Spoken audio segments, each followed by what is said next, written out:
اللہ اللہ اللہ اللہ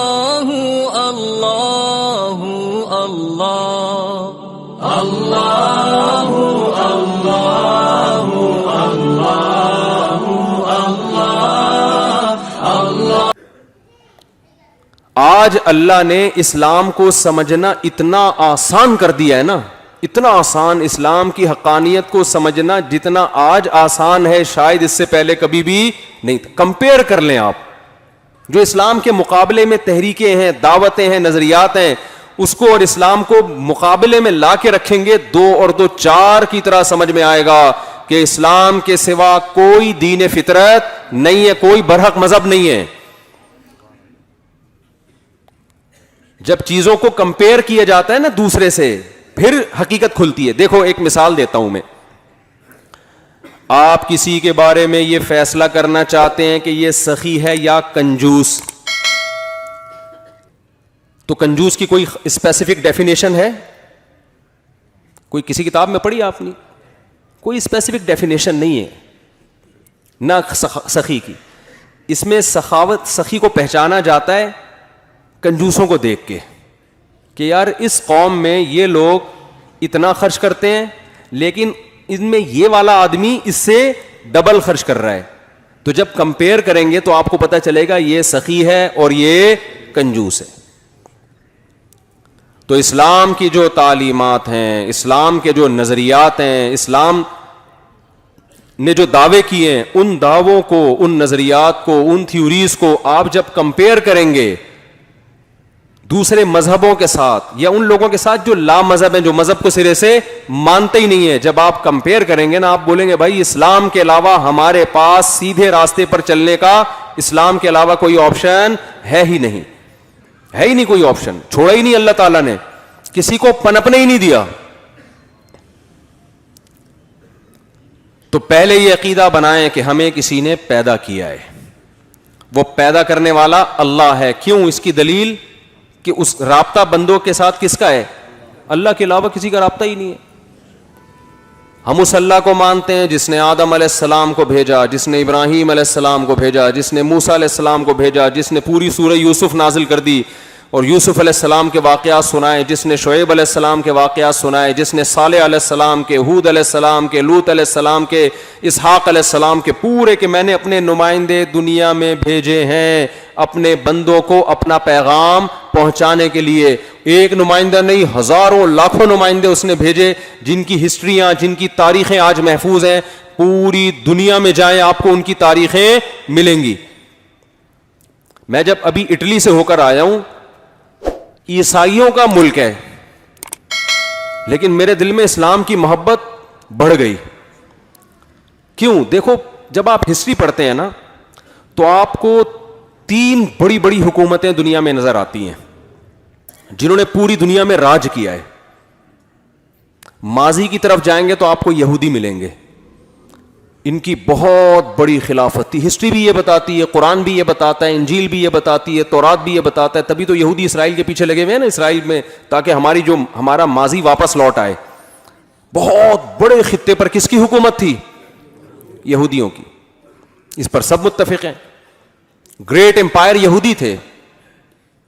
آپ بتاؤ یہودی کے بعد عیسائی آئے، اتنی بڑی خلافت یہودیوں کی دنیا کے اکثر آباد حصے پر، اللہ نے وہ یہودیوں سے چھین کے کس کو دے دی؟ عیسائیوں کو۔ اگر یہ قوم پرستی کی جنگ ہوتی نا تو چھوٹے چھوٹے ملکوں نے وجود میں آنا تھا، اتنی بڑی خلافت اور ریاست نے وجود میں نہیں آنا تھا۔ اس کا مطلب کیا کہ یہودیوں کی جو اتنی بڑی حکومت دنیا میں قائم ہوئی، قومیت کے نعرے پہ نہیں ہوئی، ایک نظریے کے نعرے پہ ہوئی۔ اس نظریے میں اتنی اٹریکشن تھی کہ لاکھوں لوگوں نے اس نظریے کے پیچھے قربانی دی اور قوم پرستی کو چھوڑا، اور اس کلمے اور اس نظریے کے پیچھے پوری دنیا میں اللہ نے ان کی حکومت کو قائم کیا۔ یہ آسانی سے ممکن نہیں ہے، یہ جب تک کوئی مضبوط تھیوری، نظریہ پیچھے نہیں ہوتا، لوگوں کے لیے جان دینا ممکن نہیں ہوتا۔ قومیت کا نعرہ تو ہٹلر نے لگایا تھا نا، چند ملکوں پہ قبضہ کر کے رشیا میں گیا تو پٹ پٹا کے واپس آ گیا وہاں سے۔ سمجھ میں آ رہی ہے نا بات؟ اس نے قومیت کا نعرہ لگایا تھا. تو قومیت کے نعرے چلتے نہیں ہیں کیونکہ قومیں مختلف ہوتی ہیں, وہ اس نعرے پہ تھوڑی جمع ہوں گی.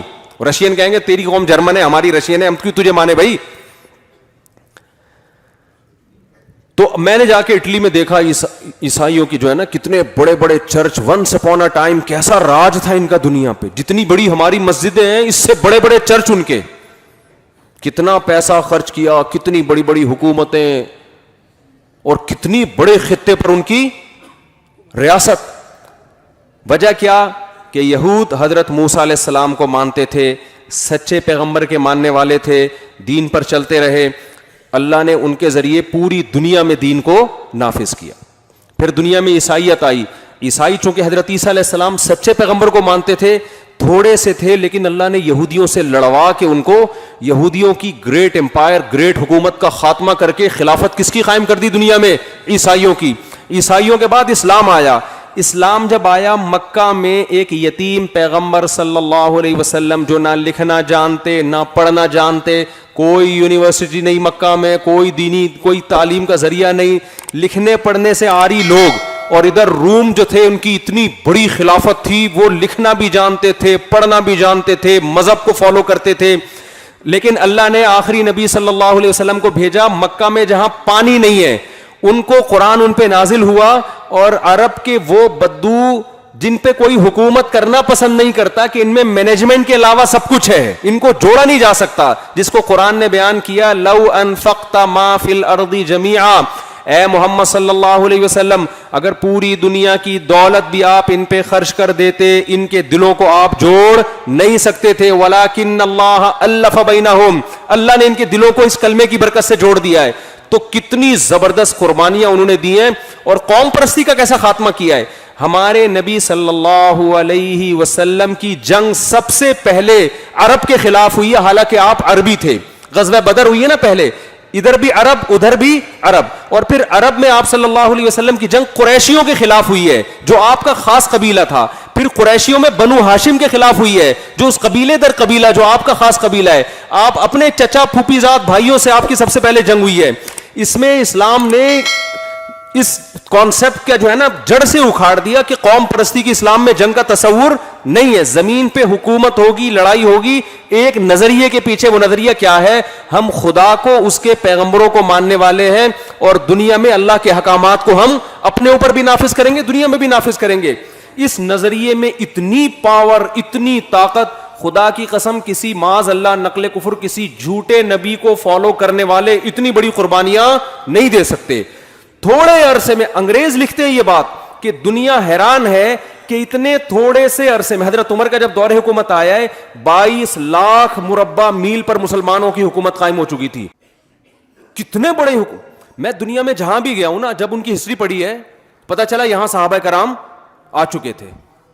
دنیا میں آپ جہاں بھی جاؤ, ناروے جو ہے نا, ناروے جو بالکل دنیا کا آخری کنٹری ہے, اس کا بھی نارتھ جہاں سورج نکلتا ہی نہیں ہے, کبھی نکلتا ہے تو ڈوبتا نہیں ہے, وہاں ایک بورڈ لکھا ہوا ہے اینڈ آف دا ورلڈ. وہاں جانے کا پروگرام ہے انشاءاللہ. ابھی سردی تھی, فلائٹیں کینسل ہو رہی تھیں, ورنہ ہم چلے جاتے. وہاں بھی مسلمانوں کے سکے موجود ہیں. جب گئے نا وہاں لوگ, تو وہ جو عرب کے تجارتی سکے ہوتے ہیں نا, اب یہ نہیں پتا کہ وہاں مسلمانوں کی حکومت ہے یا عربوں سے تجارتی لین دین. کوئی دنیا کا کونا ایسا نہیں ہے جہاں اسلام نہ پہنچا ہو. او بھائی اونٹوں پہ کیسے اتنے لمبے لمبے سفر کیے, یہ تو بڑی, روم کی تو بڑی طاقتیں تھیں. حکومتی سطح پہ جب کوئی قوم لڑائی کی تیاری کرتی ہے اور 1000 سال سے وہ اپنے آپ کو اسٹیبل کر رہی ہو, تو کیا آپ اس کی طاقت اور قوت کا اندازہ لگا سکتے ہو؟ ادھر عرب کے بدو ہیں جن میں سائنس کے علاوہ سب کچھ ہے ان کے پاس, کوئی سائنسدان نہیں تھا ان کے پاس. تو آپ مجھے ایک بات, یہ خوشبو کس نے اتنی تیز لگا دی ہے یار؟ یہ اچھی بلی چل رہی تھی دھوئیں والی اود کی, سائنس نہیں ہے نا, مسئلہ سارا یہی. تو آپ مجھے ایک بات بتاؤ, یہ ایک معجزہ ہے یا نہیں ہے کہ پہلے یہودیوں کی اتنی بڑی حکومت وہ کیسے قائم ہو گئی بھائی؟ پھر یہودیوں کے بعد عیسائیوں کی اتنی بڑی حکومت وہ کیسے قائم ہو گئی؟ پھر عیسائیوں کے بعد کس نے حکومت کی ہے دنیا پہ؟ مسلمانوں نے راج کیا. آپ افغانستان میں کابل جاؤ, حضرت عثمان رضی اللہ تعالیٰ عنہ کے دور میں کابل فتح ہو گیا تھا. آذربائیجان جاؤ, میں گیا ہوں نا آذربائیجان, ازبکستان گیا ہوں, ازبکستان, آپ وہاں کی ہسٹری پڑھو, حضرت عثمان کے دور میں یہاں پر مسلمان فوجیں داخل ہو چکی تھیں. حضرت حذیفہ بن یمان رضی اللہ تعالی عنہ نے آذربائیجان سے, بخاری یا مسلم کی روایت ہے, آذربائیجان سے حضرت عثمان کو خط لکھا, آذربائیجان سے, کہ قرآن کا ایک نسخہ متعین کریں, لوگ مختلف قراتوں مختلف نسخوں کی وجہ سے کنفیوژن کا شکار ہو رہے ہیں. آذربائیجان یا پوری دنیا میں تمام لوگوں کو ایک قرآن ایک مصحف مرتب کر کے دے. حضرت عثمان نے فوراً مشاورتی کونسل بلائی اور اس پر کام شروع کر دیا. تو یہ خط کہاں سے گیا تھا حضرت عثمان کے پاس؟ آذربائیجان کہاں ہے؟ حضرت عثمان کدھر تھے؟ ترکی میں آپ جاؤ, کتنا دور ہے ترکی بھائی عرب سے. آپ کو وہ جو دیوار ہے نا جو 1000 سال سے کوئی گرا نہیں سکا تھا, اس دیوار کے قریب حضرت ابو ایوب انصاری رضی اللہ تعالیٰ عنہ کی قبر نظر آئے گی. آپ نہیں آ رہا سمجھ, میرا خیال ہے نہیں آ رہا. کسی ایسے نعرے کے پیچھے نا جس نعرے میں دم نہ ہو, جس نعرے میں دم نہ ہو, جس نظریے میں دم نہ ہو, اس نظریے کی بیس پر اتنا بڑا انقلاب دنیا میں کبھی بھی نہیں آتا. پہلے بنو امیہ کی خلافت, خلفائے راشدین کی خلافت قائم ہوئی, پھر بنو امیہ کی خلافت میں اور اسلام دنیا میں پھیلا ہے. محمد بن قاسم آپ کیا سمجھتے ہو کس دور کا آدمی تھا جب وہ سندھ فتح کیا ہے؟ ملتان تک آ گیا تھا وہ. یعنی آپ اس نقشہ دیکھو نا, اس زمانے میں 1 صدی ہجری کی بات کر رہا ہوں میں, دنیا میں چاروں طرف آپ نظر دوڑاؤ گے مسلمان فاتحین داخل ہو رہے تھے. دیبل کے راستے سندھ میں محمد بن قاسم آیا. محمد بن قاسم کا شمار تابعین میں ہوتا ہے جس نے صحابہ کی زیارت کی تھی. 17 سال کی عمر میں محمد بن قاسم لشکر کو لے کے چلا ہے. 17 سال کی عمر میں سوچو میپ کیسے پڑھا ہوگا کہ دیبل کدھر ہے, سندھ کدھر ہے, راجہ داہر پہ کیسے حملہ کرنا ہے. راجہ داہر اور اس جیسے کمانڈر کی تو صدیوں سے وہاں حکومت تھی. کون سی ٹیکنالوجی ان کے پاس آئی, کون سا میپ انہوں نے استعمال کیا کہ اس راستے سے ہم سفر کرتے کرتے سمندر پہ اتریں گے, سمندر کے راستے دیبل میں داخل ہو کے راجہ داہر کی فوجوں سے ہم لڑیں گے, لڑنے کے بعد فتح ہوگی تو سندھ سے آگے فتح کرتے کرتے ملتان شریف جا کے پہنچیں گے ہم. ملتان میں جب راجہ یہ محمد بن قاسم پہنچا تو پھر خلافت تبدیل ہو گئی تھی, بغاوت ہوئی تھی, تو کمانڈر چینج ہو گیا, اس نے بلا لیا محمد بن قاسم کو. تو آپ مجھے بتاؤ یہ پٹھان مہاجر پنجابی کے نعرے کی بیس پر یہ سب کچھ ہو سکتا ہے؟ اگر محمد بن قاسم کہتا ہے میں عربی ہوں اور بنو امیہ کا ہوں تو بنو امیہ کی خلافت میں نے قائم کرنی ہے, تو امیہ خاندان کے چند لوگ اس کے ساتھ ہو جاتے, باقی سارے کیا کر جاتے؟ بولو نا. وہ کہہ رہے ہیں ان کی جنگیں ہمارا مسئلہ تھوڑی ہے. تو دنیا میں 1920 میں ترکی خلافت کا خاتمہ ہوا ہے. میں بھی جب وہاں گیا نا اٹلی میں, پیرس میں, تو پیرس میں ہم نے مسلمانوں کی توپیں دیکھی. صحیح ہے نا, جو الجزائر میں لڑائی ہوئی تھی نا. ابے بھائی فرانس کی لڑائی ہوئی تھی الجزائر سے, یہ زیادہ پرانا قصہ نہیں ہے. تو الجزائر سے انہوں نے توپیں پکڑی تھیں. اس وقت ہم توپیں غیر مسلموں سے ادھار نہیں لیتے تھے. اب تو ہم پٹاخہ بھی لینا ہونا تو چائنا سے لے رہے ہوتے ہیں. شب برات میں پھاڑنے کے لیے پٹاخے کہاں سے آ رہے ہیں؟ وہ پٹاخہ بھی شب برات میں ہم خود نہیں بنا رہے. یہ تو اب زوال ہے نا, یہ 100 سال پہلے نہیں تھا. توپیں ہماری اپنی تھیں, بم ہمارے اپنے تھے, سائنسدان ہمارے اپنے تھے. اللہ نے ایسا عروج دیا مسلمانوں کو کہ سائنٹسٹ بھی ہمارے. انگریزوں نے اپنی کتابوں میں یہ بات لکھی ہے کہ 400 سال تک ہمارے سائنسدانوں کی کتابیں گوروں کی یونیورسٹیوں میں پڑھائی گئی ہیں. 400 سال تک, 2-4 دن کی بات نہیں ہے. ہماری یونیورسٹیوں میں گورے پڑھنے کے لیے آیا کرتے تھے, ہماری یونیورسٹی میں پڑھنے کے لیے آیا کرتے تھے. سلطان محمد فاتح نے جب استنبول فتح کیا نا, قسطنطینیہ جو استنبول ہے ترکی کا, کیونکہ یہاں یہ دو حکومتیں تھیں نا عیسائیوں کی, 2 فرقوں میں بڑے فرقے 2 تھے, آرتھوڈاکس اور ایک کیتھولک. تو کیتھولک کی جو خلافت تھی وہ اٹلی میں تھی, اور یہ جو تھے آرتھوڈاکس جو تھے ان کی خلافت تھی یہاں ترکی میں. تو دونوں ان کے گریٹ امپائر سمجھے جاتے تھے. یہ نبی صلی اللہ علیہ وسلم نے فرمایا, کتنا بڑا ویژن نبی صلی اللہ علیہ وسلم کا, مکہ میں پیدا ہوئے ہیں جہاں کھانے پینے کا انتظام نہیں ہے. غربت کا یہ عالم ہے کہ عرب اپنے بچوں کو غربت کے خوف سے قتل کر دیا کرتے تھے کہ کھلائیں گے کہاں سے ہم ان کو. لکھنے پڑھنے کا رواج آپ کو بولنا پڑے گا نہیں ہے, نہ لکھنا جانتے نہ پڑھنا جانتے. تجارتیں بھی باہر سے ہو رہی ہیں تو کھانے کو ملتا تھا, شام بام سفر کرنے جاتے تھے تو کچھ آ جاتا تھا گھر میں راشن. فاقوں والی زندگی. او مسکینا ذا متربہ, قرآن جن غریبوں کا ذکر کرتا ہے نا مکہ کے, جن کو کھلانے کی ترغیب دے رہا ہے, میں جب یہ آیتیں پڑھتا ہوں ہم کہتے ہیں اس قسم کے غریب آج کل مارکیٹ میں کیا ہیں, شارٹ ہے. اللہ کہتے ہیں اس مسکین کو کھلاؤ ذا متربہ جس کو بھوک نے اس کے پیٹ کو مٹی سے ملا دیا ہو. آج کوئی فقیر مانگنے کے لیے آتا ہے توند نکلی ہوئی ہوتی ہے, اس کی توند نکلی ہوئی ہوتی ہے, آپ اس کو دال چاول کھلاؤ کھائے گا ہی نہیں. وہ فقیروں کے اسٹائل چینج ہو گئے ہیں. اور یورپ کے ہم نے فقیر دیکھے, وہ تو ایسا ہے آدمی کا دل کرتا ہے بھائی تو کھڑا ہو جا ہمیں یہاں بٹھا دے. وہاں تو اور عجیب اسٹائل کے فقیر ہیں, بھائی باجے لے کے بیٹھا ہے گانا گا رہا ہے. اور میں نے دیکھا ایک فقیر جو ہے نا اس کے آگے نمبر لکھا ہوا ہے, میں نے کہا شاید یہ پتہ نہیں کس چیز کا نمبر ہے. انہوں نے کہا یہ اس کا بینک اکاؤنٹ نمبر ہے. بھیک اکاؤنٹ میں ڈالیں بھائی آپ. ہم نے کہا یار ان کا اسٹائل ہی چینج ہے. وہ غریب آدمی آیا نا, ایک کسی نے کہا کہ یار وہ کل آنا, اس نے کہا ایک 5 روپے دے دو, اس نے کہا کل آنا. اس نے کہا اس کل کے چکر میں نا اس علاقے میں لاکھوں روپے میرا پھنسا ہوا ہے, یہاں پہ کل کے چکر میں اس علاقے میں میرا لاکھوں روپے پھنسا ہوا ہے. مس کالیں بھی چل رہی ہیں. غریب آیا کہنے لگا کہ خاتون سے کچھ کھانا وانا ہے, اس نے کبھی تیار نہیں ہوا, کہہ رہا ٹھیک ہے جب تیار ہو جائے مس کال دے دیے گا آپ. تو یہ غریبوں کے اسٹائل چل رہے ہیں. عرب کے غریب واقعی غریب تھے, آج بھی ایسے غریب بھی ہیں, میں یہ نہیں کہہ رہا, لیکن میجورٹی جو ہمیں نظر آ رہی ہے نا وہ اس ٹائپ کے نہیں ہیں, وہ گھننے بنے ہوئے ہوتے ہیں. تو اتنی غربت, جب اتنی غربت ہوتی ہے تو انسان کے بڑے بڑے ویژن ہو سکتے ہیں, بولو نا. کوئی بڑا سوچتا ہے, وہ غریب آدمی کیا سوچے گا یار میرا پیٹ بھر جائے, مجھے کہیں سے. بہت ہی غربت ہوگی تو چپل چرانے کی سوچے گا, یار بس مسجد کے چپل چراؤں, کوئی انتظام ہو جائے میرے لیے. اتنی غربت والے ماحول میں محمد صلی اللہ علیہ وسلم پیدا ہو رہے ہیں. ایسی قوموں کی آپس میں جنگیں تہذیب نہیں ہے, جنگیں ایسی کہ ان پر کوئی حکومت کرنا پسند, بڑی بڑی حکومتیں تھیں اڑوس پڑوس میں, عیسائیوں کی یہودیوں کی, لیکن یہاں کوئی نہیں آنا چاہتا تھا. یار یہ قحط زدہ علاقہ ہے, ریگستان ہے, گھاس کا تنکا اگتا نہیں. آپ کبھی جہاز میں سفر کریں مکہ تو دیکھیں نیچے ریگستان ہی ریگستان. یار ادھر کیا کرنا ہے ہم نے حکومت کر کے, ملے گا کیا یہاں سے. یہ تو تیل اب دریافت ہوا ہے نا, اس وقت تھوڑی دریافت ہوا تھا. لیکن محمد صلی اللہ علیہ وسلم جو یتیم ہیں, آپ کی پیدائش سے پہلے آپ کے والد کا انتقال ہو گیا, 6 سال کی عمر میں والدہ کا انتقال ہو گیا.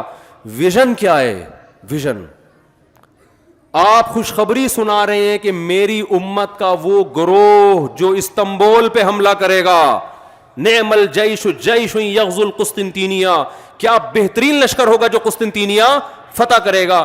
میں اور آپ اس دور میں ہوتے, ہم کہتے بھائی یہاں کھانے کی بات, کھانے کو روٹی نہیں ہے بھائی, کھانے کو.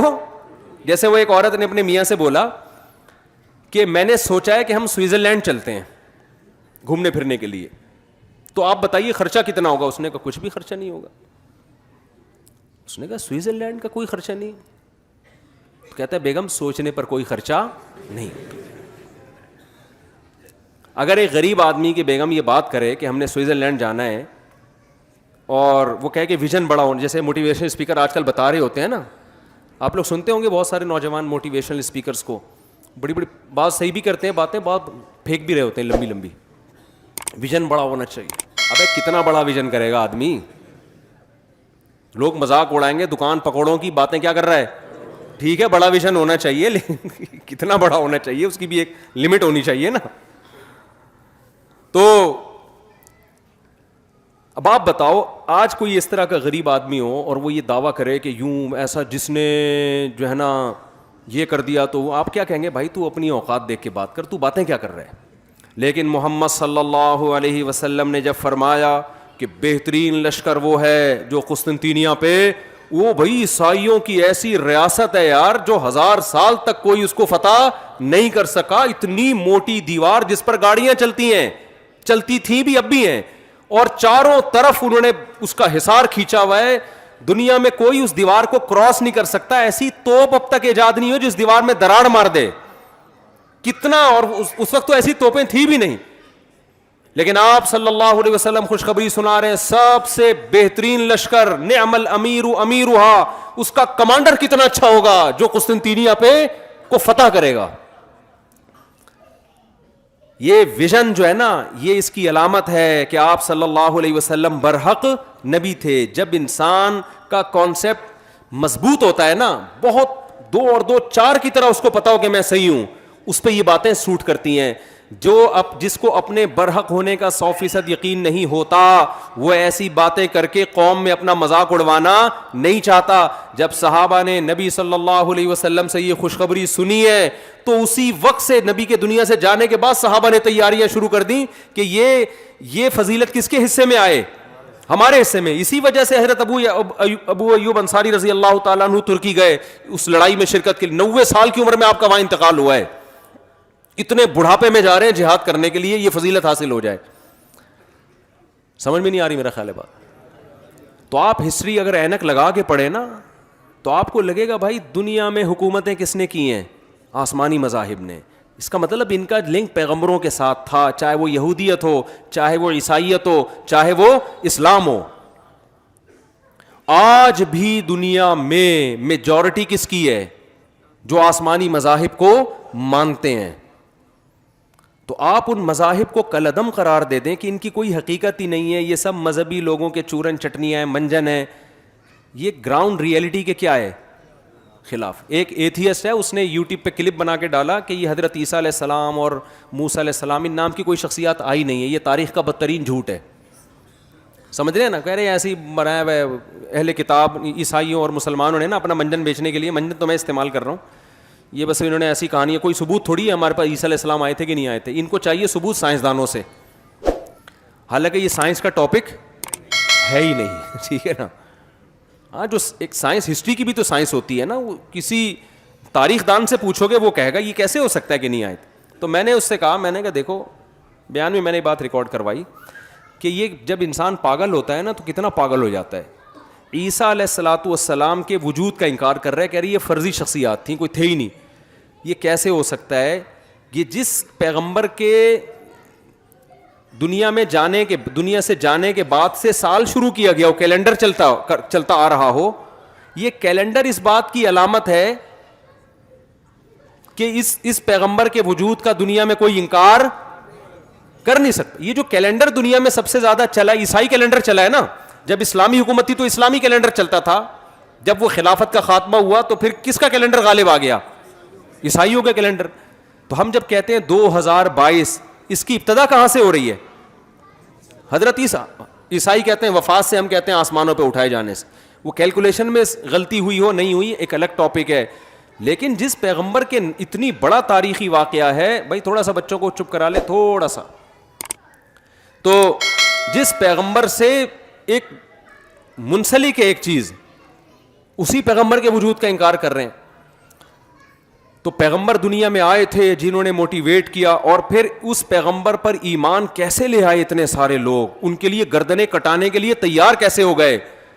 کسی جھوٹے شخص کے لیے، اتنے جھوٹے شخص کے گرد اتنی بڑی انسانیت کبھی بھی جمع نہیں ہو سکتی، کبھی بھی جمع نہیں، اور اتنی قربانی نہیں دے سکتی. اس سے صاف پتہ چلتا ہے اللہ نے عیسیٰ ابن مریم کے بارے میں قرآن میں جو دعوے کیے ہیں کہ ہم نے ان کو جو معجزے دیے تھے، مردوں کو زندہ کر دینا اور کوڑ کے مریضوں کو ہاتھ لگا کے شفا مل جانا، یہ سارے معجزے لوگوں نے دیکھے تھے جس کی وجہ سے لوگ ان پر ایمان لے کر آئے. تو یہ برحق ہونے کی علامت ہے. میں جلدی سے بات کو ٹاپک کی طرف لے کر آتا ہوں، تمہید میری اکثر بیانات میں لمبی ہو جاتی ہے. تو میں آپ سے عرض کر رہا تھا، دیکھو بھائی، آپ تاریخ بھی پڑھو گے آپ کو اسلام کی حقانیت نظر آئے گی. ہمارے جو دینی کتابیں ہیں نا، جو اسلامی لاء جو خلافت عثمانیہ میں چلتا تھا، آپ حیران ہو گئے، اس میں بعض کتابیں عیسائیوں نے لکھی ہیں. ایک دن کیا ہوا، ہم نے ایک عربی میں کتاب دیکھی جو اسلامی فقہ ہے نا، تو کتاب پہ رائٹر کا نام لکھا ہوا ہے کوئی کرسچن. ابے میں نے کہا یہ تو اسلامی فقہ ہے، قرآن و حدیث سے جو مسائل اخذ کیے گئے ہیں، اس کا رائٹر غیر مسلم کیسے ہے؟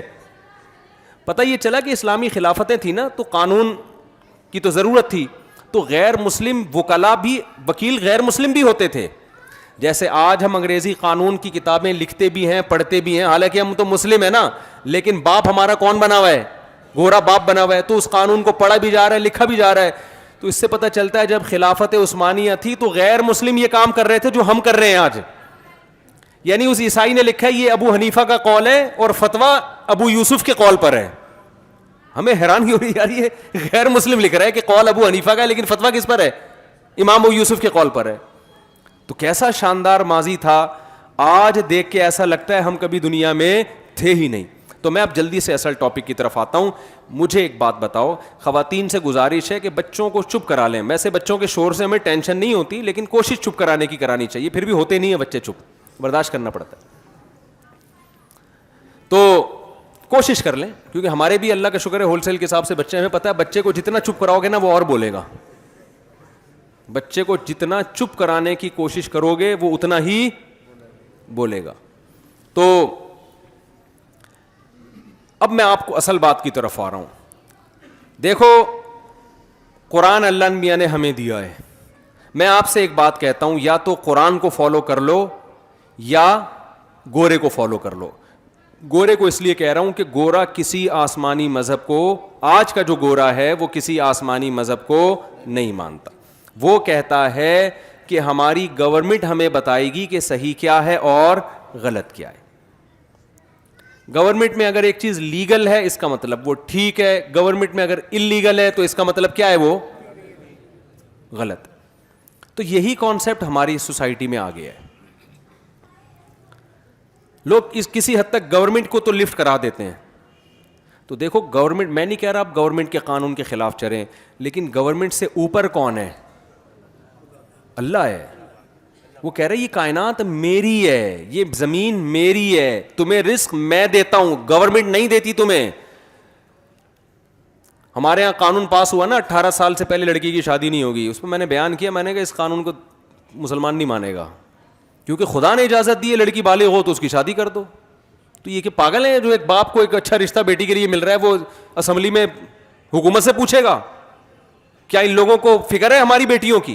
باپ سے زیادہ کوئی فکر مند ہوتا ہے اپنی بچیوں کے لیے؟ ہر چیز میں حکومت, ہر چیز میں حکومت باپ بنا دیا یار. ہر چیز, ہماری پرسنل لائف میں بھی حکومت گھس رہی ہے. طلاقیں کون دے رہی ہے آج کل؟ گورنمنٹ دے رہی ہے. بیوی آپ کی ہوگی, طلاق کون دے رہا ہے؟ جج دے رہا ہے اس کو.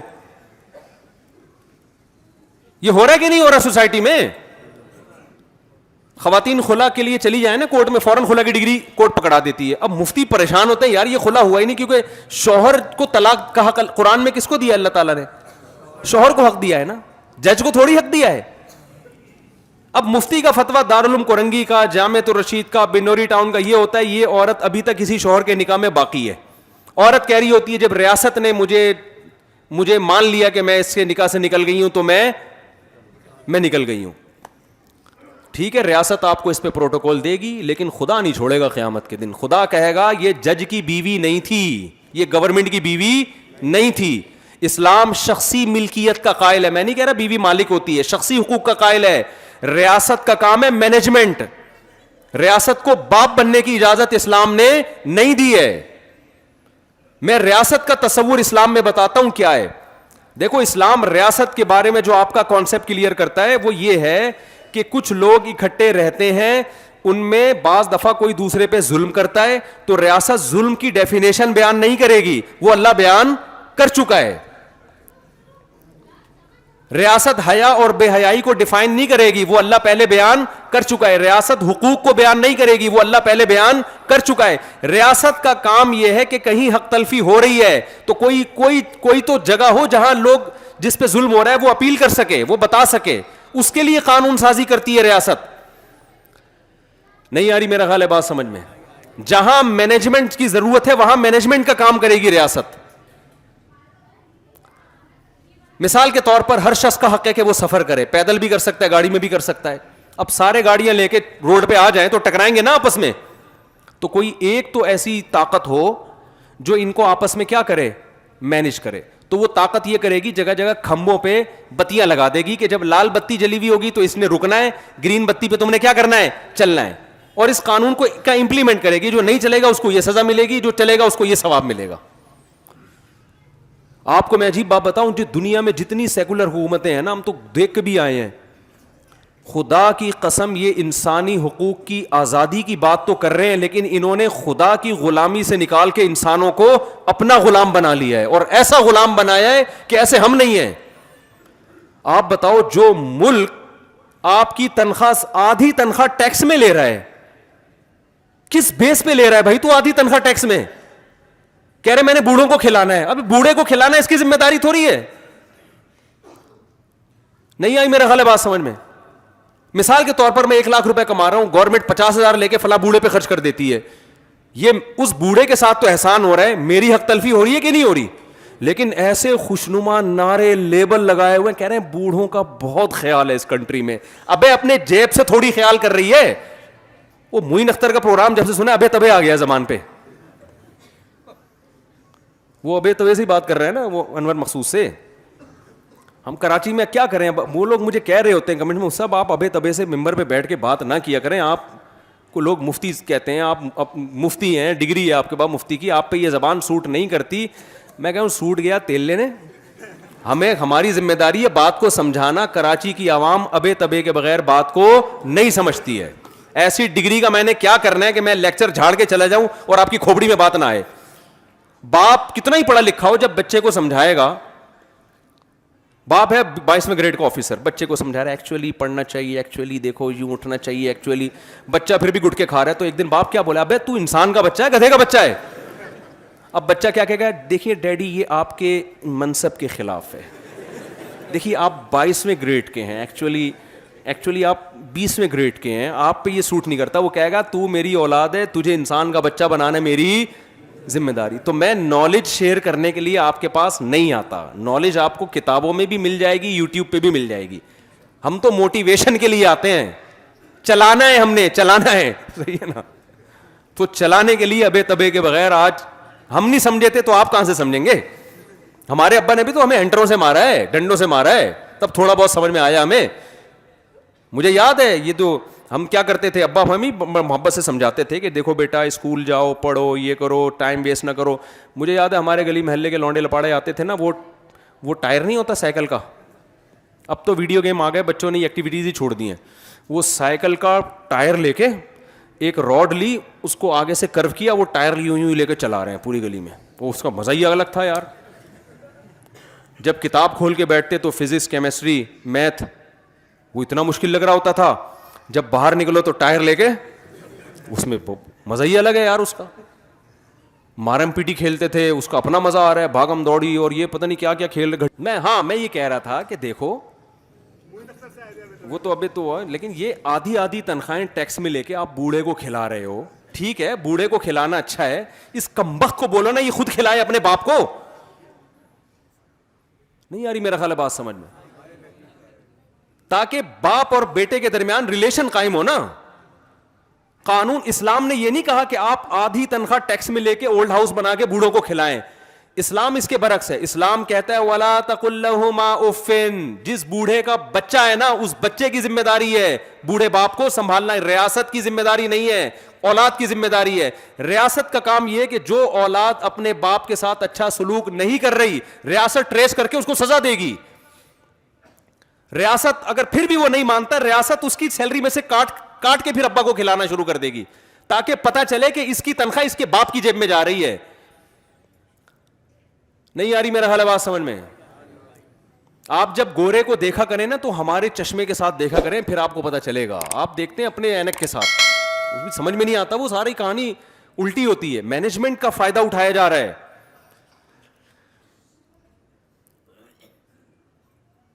لوگ اکثر مجھ سے کہتے ہیں یار اتنا بوڑھوں کا خیال اتنا. میں نے کہا یار بچہ کیوں نہیں اپنے باپ کا خیال کر رہا؟ ریاست کیوں کر رہی ہے؟ ریاست کیوں خیال کر رہی ہے؟ اگر ریاست خیال کرنا چھوڑ دینا بوڑھوں کا تو خدا کی قسم وہاں جو بوڑھوں کا حشر ہونے والا ہے نا، آپ بھول جاؤ گے ہیومن رائٹس اور ویمن رائٹس. آپ پورے بڈھوں رائٹس کی کوئی تنظیم بناؤ بوڑھوں کے حقوق کی. اسٹیٹ خیال کر رہی ہے، اسٹیٹ زبردستی آدھی تنخواہیں ٹیکس میں کاٹ رہی ہے. اسٹیٹ فیصلہ کر رہی ہے کہ ان کی ڈیورس ہوئی ہے کہ نہیں ہوئی ہے، کس نے شادی کرنی ہے، کب کرنی ہے، طلاق کیسے دینی ہے، دینی بھی ہے کہ نہیں دینی، دینے کے بعد آدھی جائیداد دینی ہے کہ اس سے آدھی جائیداد لینی ہے. یہ سارے فیصلے کون کر رہا ہے؟ تو آپ بتاؤ اسٹیٹ نے اپنا, اگر ہم کہتے ہیں کہ خدائی قانون ہے, خدا کہہ رہا ہے یہ کرنا ہے وہ کرنا ہے, تو لوگ کیا کہتے ہیں, یار یہ انسانی آزادی کے کیا ہے, خلاف ہے. او بھائی دنیا میں آزاد کوئی بھی نہیں ہے, سب غلام ہیں, کوئی ریاست کا غلام ہے, کوئی خدا کا غلام ہے, اور خدا کی غلامی میں آپ کو آزادی ملے گی, ریاست کی غلامی میں حقیقت میں غلامی لگے گی, لیبل آزادی کا ہوگا. میں پھر بتا دوں, ریاست کے اگینسٹ نہیں میں آپ کو لے کے جا رہا, ریاست کی ریٹ کو چیلنج کرنا, قانون کی خلاف ورزی کرنے کو ہم اچھا نہیں سمجھتے. میں صرف یہ بتانا چاہ رہا ہوں کہ اصل پہلے کس کی غلامی ہونی چاہیے, اللہ کی, پھر اللہ کے کہنے کی وجہ سے آپ ریاست کے قانون کو فالو کریں. کسی کو نہیں مانتے بھائی. میں تو جرمنی گیا, میں نے کہا ریاست کے قانون کو یہاں فالو اس لیے کرو کہ خدا نے تمہیں حکم دیا ہے. لوگ سمجھتے ہیں کہ ڈنڈی مارتے ہیں نا, وہاں ایگریمنٹ کرتے ہیں, اس کی خلاف ورزیاں کر رہے ہوتے ہیں. وہاں یورپ میں الحمدللہ مسلمانوں کا بڑا اچھا امیج بنا ہوا ہے. جرمن کی گورنمنٹ 2 سال تک اسکالرشپ دیتی ہے کہ آپ جرمن زبان سیکھ لیں. پاکستانی 6 سال تک سیکھتے رہتے ہیں بیٹھ کے, کہ اسکالرشپ کھاتے رہو, سیکھ گئے تو وہ بند ہو جائے گی. تو میں نے ان لوگوں سے کہا, میں نے کہا دیکھو یہ جو آپ خلاف قانون, آپ کو پیسے فری پکڑ کے نہیں مل رہے, کسی بدلے میں مل رہے ہیں, تو یہاں کی گورنمنٹ آپ کو چھوڑ بھی سکتی ہے, تھوڑی بہت پنشمنٹ ہوگی, ڈیپورٹ کر دے گی.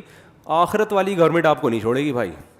کیوں؟ اللہ نے قرآن میں کیا کہا, شعیب علیہ السلام کی قوم کیا کرتی تھی, جب حق لینے کی باری آتی تو پورا حق دیتی, اور جس چیز کے بدلے میں حق لے رہی ہے وہ چیز نہیں دیتی تھی, پورا ڈنڈی مارتی تھی اس میں.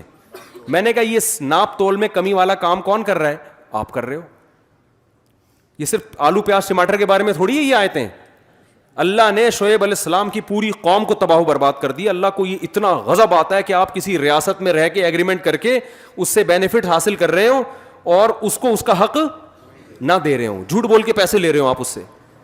میں نے کہا یہ تو چھوڑ دیں گے, اللہ نہیں چھوڑے گا آپ کو. تو ہم کس کے غلام ہیں میرے بھائی, اور اس کا ریاست کو فائدہ ہوگا یہ مان لینے میں. ریاست کو نقصان نہیں ہوتا, فائدہ ہوتا ہے. تو پہلے تو اپنی کھوپڑی شریف میں یہ کانسیپٹ کلیئر کر لو, عورتیں بھی مرد بھی, کہ ہم غلام کس کے ہیں. اور خواتین سے میں ہاتھ جوڑ کے ایک بات کہتا ہوں, زور سے میں نہیں کہہ نہیں سکتا, یہ جو میاں ٹائپ کی چیزیں اللہ نے آپ کو دی ہیں نا, میاں ٹائپ کی, آج ہمارا جو لبرل سوسائٹی ہے نا, وہ عورت کو مرد سے آزاد کرنے میں لگا ہوا ہے. وہ کہتی یہ کیوں, میاں کے حقوق کیوں ہیں. اگر عورت مرد کی ماتحتی سے آزاد ہو گئی نا, اس کا حشر وہ ہوگا جو وہاں کی بڈھی عورتوں کا ہے.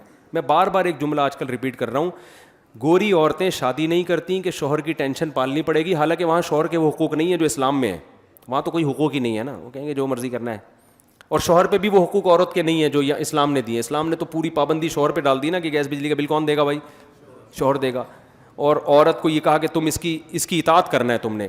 تو گورا نہیں سکھاتا عورت کو کہ تم نے شوہر کی اطاعت کرنی ہے. گورا یہ سکھاتا ہے کہ عورت کو کہ دیکھو سب آزاد ہیں, ویمن رائٹس ہیں, کسی عورت نے شوہر کی اطاعت نہیں, اپنی مرضی سے کرنی ہے کرو, کوئی آرڈر نہیں چلے گا. آئی بات سمجھ میں. جب گھر سے نکلنا ہے تو شوہر سے پوچھنے کی ٹینشن کی ضرورت, بولو نا, نہیں. شوہر کو یہ کہا کہ تمہارے ذمے اس کو کھلانا پلانا نہیں ہے, تم ساری زندگی ایک کپ چائے کی پیالی بھی نہیں پلاؤ تو کوئی ٹینشن کی بات نہیں ہے. تم اپنے باپ کو نہ پلاؤ تو ٹینشن نہیں ہے, تو بیوی کیا ہے بھائی. ایسے لوگ بھی وہاں بہت کثیر تعداد میں ہیں جو ہیومن رائٹس ویمن رائٹس کی تنظیمیں کے لیڈر ہیں. اپنے باپ کو پوری زندگی کبھی ایک کپ چائے کی پیالی بھی انہوں نے اپنے خرچے پہ نہیں پلایا. آپ کو ہول سیل کے حساب سے ملیں گے وہاں پہ, بہت ہیں.